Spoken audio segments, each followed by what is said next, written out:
Hi, xin chào mọi người, mình là Tiền Trần. Phía sau mình đây hiện tại là cố cung của nước Mãn Châu. Ngày xưa vua Phổ Nghi đã ở đây 13 năm. Nếu mọi người đã xem bộ phim Hoàng đế cuối cùng thì sẽ biết ở đây, biết cái địa phương này, đến cái địa điểm này. Và hôm nay mình sẽ tham quan và kể cho mọi người nghe cái câu chuyện nước Mãn Châu và cái câu chuyện của Hoàng đế Phổ Nghi. Cùng mình tham quan cái cố cung này nhé. Đây là Hoàng cung Mãn Châu tại thành phố Trường Xuân, Trung Quốc. Từ năm 1932 đến năm 1945, trong vòng 14 năm, đây là nơi sinh sống của hoàng đế cuối cùng của nhà Thanh Phổ Nghi. Và đây cũng là một trong những bối cảnh chính trong bộ phim Hoàng đế cuối cùng. Người Trung Quốc gọi chính quyền này là Ngụy Mãn. Cái tên này đã cho thấy như góc nhìn của người Trung Quốc về chính quyền này. Trong video ngày hôm nay thì hãy cùng Tiểu Trần tìm hiểu về cung điện Mãn Châu Quốc và sự ảnh hưởng của Nhật Bản tới với nước Mãn Châu, và câu chuyện thú vị và cũng đầy bi thảm về vị vua cuối cùng của nhà Thanh. Tòa nhà chính ở trong cái hoàng cung này chính là tòa nhà này, là tòa nhà Đồng Đức Điện. Đồng Đức Điện thì nó mang ý nghĩa là đồng tâm đồng đức với Nhật Bản. Vì Mãn Châu Quốc là một nước bù nhìn của Nhật Bản, thế nên khi đặt tên hay là gì đó cũng mang hơi hướng của Nhật Bản. Ở phía trên đỉnh của tòa nhà thì có cái quốc huy của Mãn Châu Quốc. Cái quốc huy này có là cái hoa lan 5 cánh. 5 cánh này thì biểu thị cho 5 cái dân tộc của nước Mãn Châu. Đầu tiên là người Mãn, thứ hai là người Mông Cổ, thứ ba là người Hán, thứ tư là người Triều Tiên, và thứ năm là dân tộc Đại Hòa. Dân tộc Đại Hòa tức là dân tộc của Nhật Bản. Đến nơi cái rèm mà cũng giống Nhật Bản nữa mọi người. Cái phong cách này thì rất là Nhật Bản rồi, không khác gì.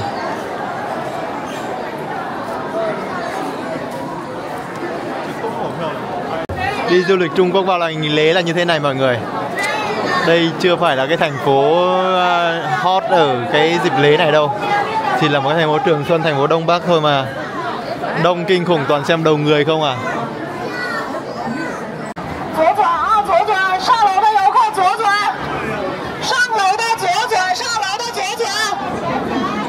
Đi quay rau vào. Một quay cho mình đi quay rau vào.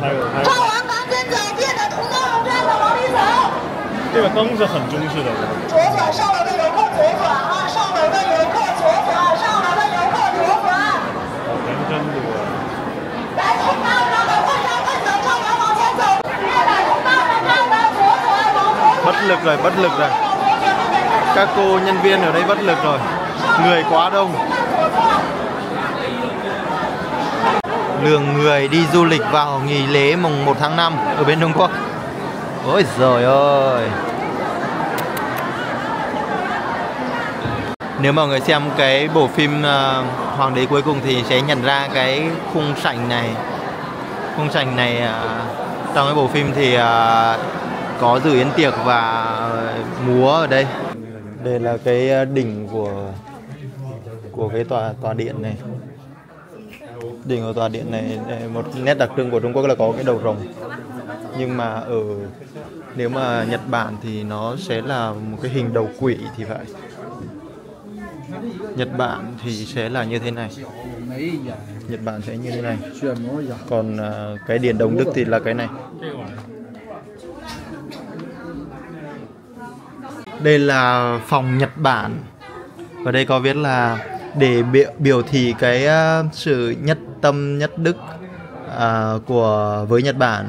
Thì ý là Nhật và Mãn là mối quan hệ không phân khai. Thì ở trong cái Đồng Đức Điện này thì xây dựng một cái phòng gọi là phòng Nhật Bản.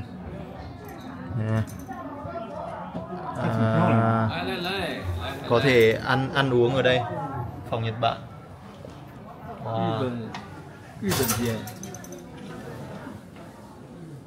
Mọi người xem cái bộ bàn ghế này có giống Nhật Bản không?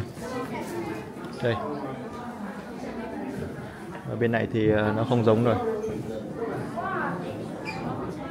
Với lại cái trần này cũng vậy. Trần này mình cũng cảm giác có một chút gì đó giống Nhật Bản. Còn khu này là cái khu giải trí đánh bia. Nhưng mà chỉ có bia thôi. Nếu mà ở trong Dinh Độc Lập thì sẽ có nhiều trò hơn. Cái này chỉ có bia. Ở trong hoàng cung này cũng có một cái đường hầm, nó cũng khá giống với Dinh Độc Lập nhỉ. Dinh Độc Lập cũng có hầm.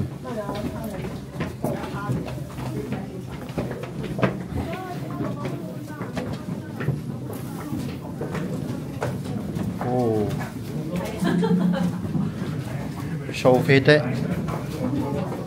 Ở cái Dinh Độc Lập thì cái hầm đó mình cũng không biết là thông đi đâu nữa, nhưng mà nhiều người đồn là có thể thông được tới chợ Bến Thành, nhưng mình thử đi xuống rồi người ta không cho vào, cái đó có cái lan can không cho đi tiếp. Ở đây thì cho đi, cho tham quan hết về xem thử cái này có thể thông đến đâu.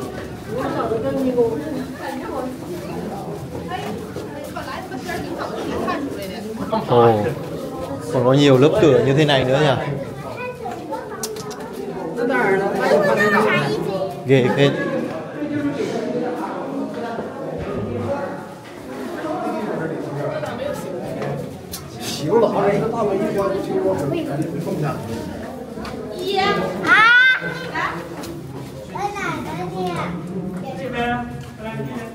Xem. Ở đây cũng chẳng có gì nữa. Ồ, ở đây còn có một cái đường nữa nhưng mà không cho vào. Bù rang xin.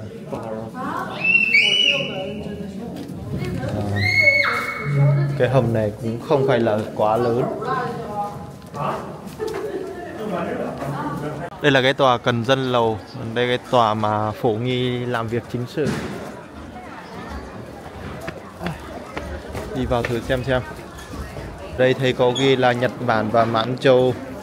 Cái nghị định thư nghị định thư giữa Nhật Bản và Mãn Châu thì ký kết ở đây. Rồi ở bên này, ô, chứ不是日本的那个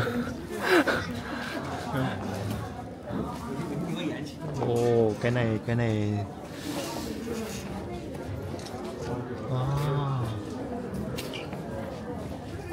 chứ 不是皇位吗? Còn đây là ngai vàng của Phổ Nghi. Mọi người nhìn xem có giống Nhật Bản không? Đúng là một nước bù nhìn của Nhật Bản có khác này.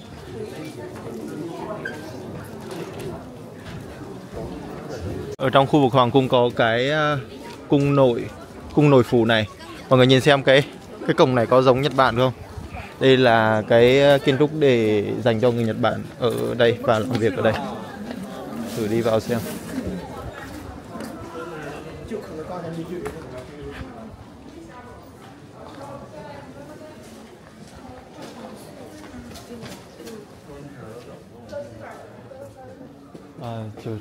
Mặc dù trên danh nghĩa là vị vua của Mãn Châu quốc, nhưng thực tế quyền điều hành đất nước đều nằm trong tay của Nhật Bản.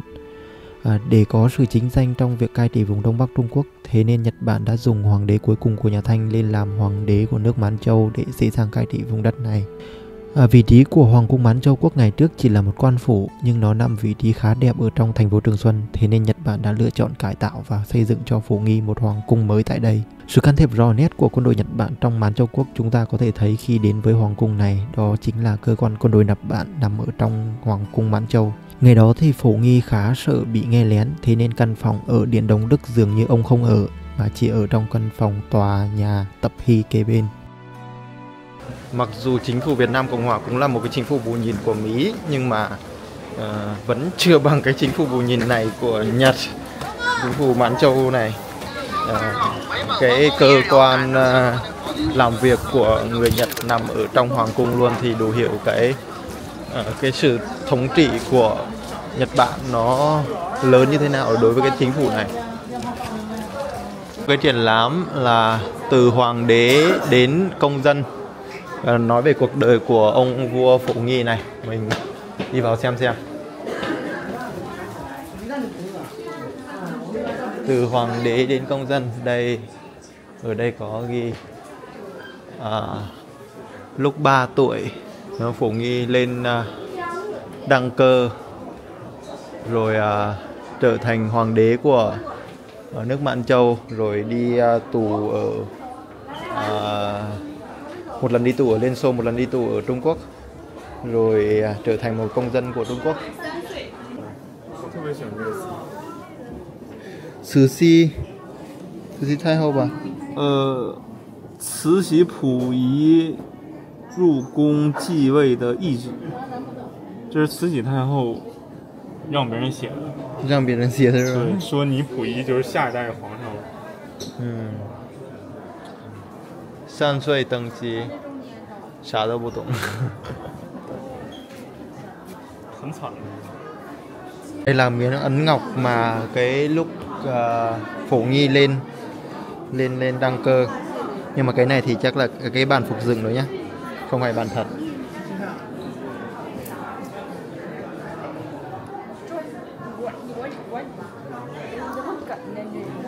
Còn đây là lần thứ 2 Phổ Nghi lên làm hoàng đế, thì hình như chỉ có mười mấy ngày thì phải. Đây, từ ngày mùng 1 tháng 7 năm 1917 đến ngày mùng 12 tháng 7 năm 1917. Chỉ có 11 ngày. Lúc này đã có chính phủ của Trung Hoa Dân Quốc rồi nhá. Trung Hoa Dân Quốc là 1912. Sau đó thì chính phủ của Trung Hoa Dân Quốc thì đã không cho Phổ Nghi ở trong hoàng cung nữa và đưa Phổ Nghi đến với Thiên Tân. Lúc đó thì bắt đầu cái cuộc mà giữa Phổ Nghi và Nhật Bản có sự liên kết với nhau. Khi ở Thiên Tân thì Phổ Nghi đã sinh sống ở cái khu gọi là tô giới của người Nhật ở Thiên Tân. Năm 1925 thì Phổ Nghi đến với Thiên Tân. Sau đó thì đã chuyển đến cái tô giới của Nhật Bản. Trong cái khoảng thời gian ở Thiên Tân thì Nhật Bản đã lợi dụng hoàng đế Phổ Nghi này và tiến hành một cái kế hoạch là lập ra nước Mãn Châu. Tới năm 1931 thì bắt đầu rời khỏi Thiên Tân và đến với vùng Đông Bắc. Ở đây có ghi là năm 1931 quân Quan Đông của Nhật Bản đã đến với phái đại biểu đến với Thiên Tân và đưa Phổ Nghi rời khỏi Thiên Tân đến với Đông Bắc.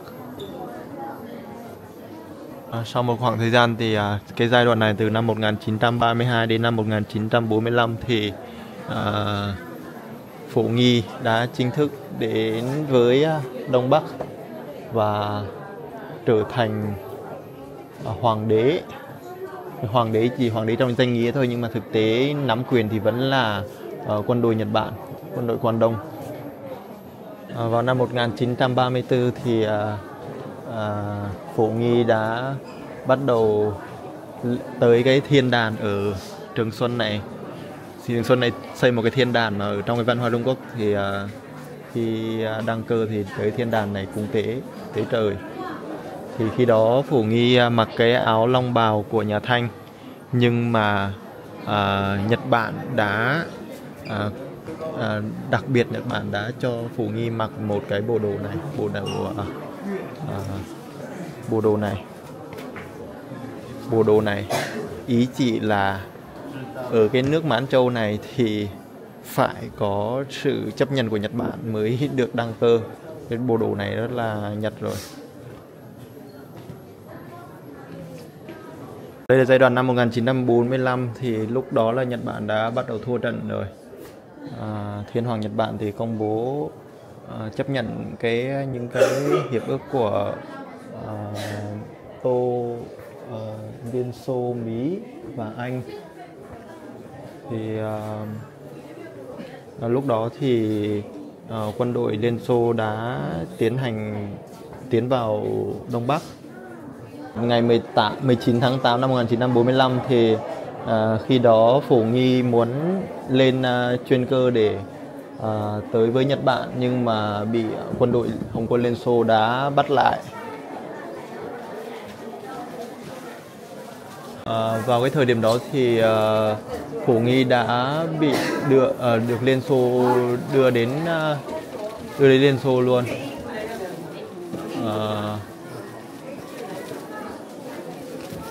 Vào năm 1946 thì Phổ Nghi được đưa ra pháp đình.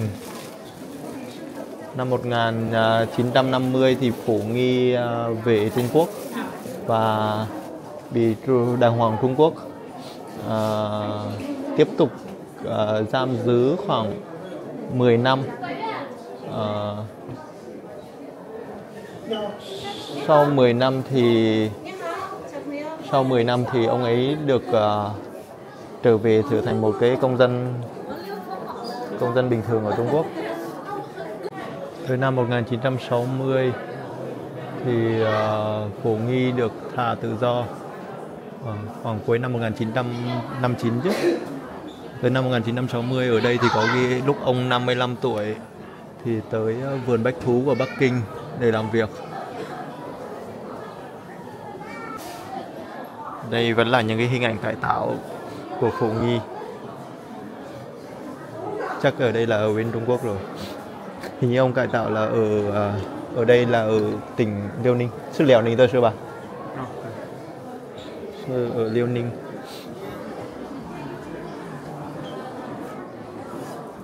Năm 1959 trở về với Bắc Kinh. Đây những là hình ảnh Phổ Nghi trở về Bắc Kinh. Thì vào cái thời điểm đó thì Phổ Nghi cũng trở thành một công dân bình thường được bỏ phiếu, có quyền bỏ phiếu. Cuối đây thì có ghi cái lời kết của Phổ Nghi.